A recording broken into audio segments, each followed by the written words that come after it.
हे गिरिधर, हे गोपाल, जन्म तो माता कुंती ने मुझे भी दिया।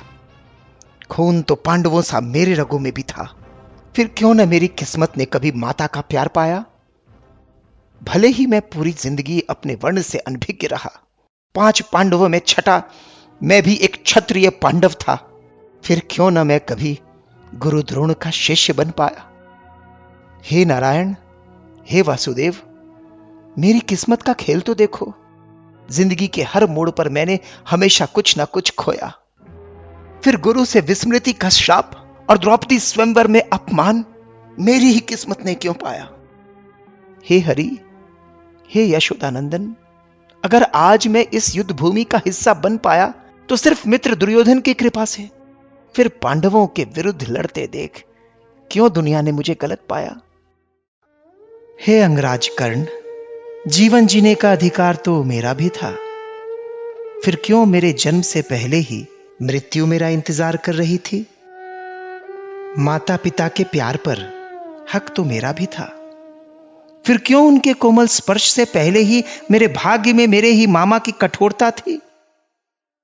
निरापद बचपन गुजारने का अधिकार मेरा भी था अंगराज।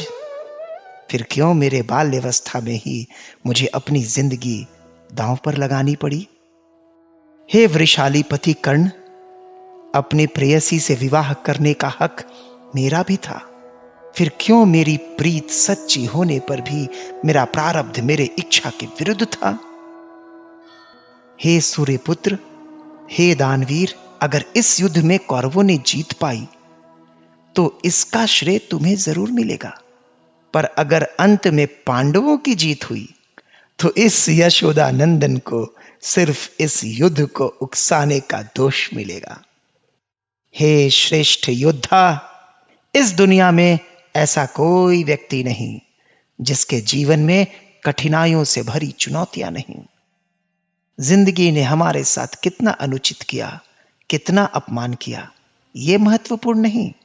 अगर कुछ महत्वपूर्ण है तो उस समय हमने उन परिस्थितियों पर कैसी प्रतिक्रिया दी, यह महत्वपूर्ण है।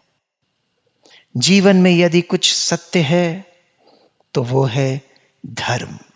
जिंदगी भले जितनी भी कठोर हो, हमें हमेशा धर्म पर ही चलना चाहिए, हमेशा धर्म पर ही चलना चाहिए।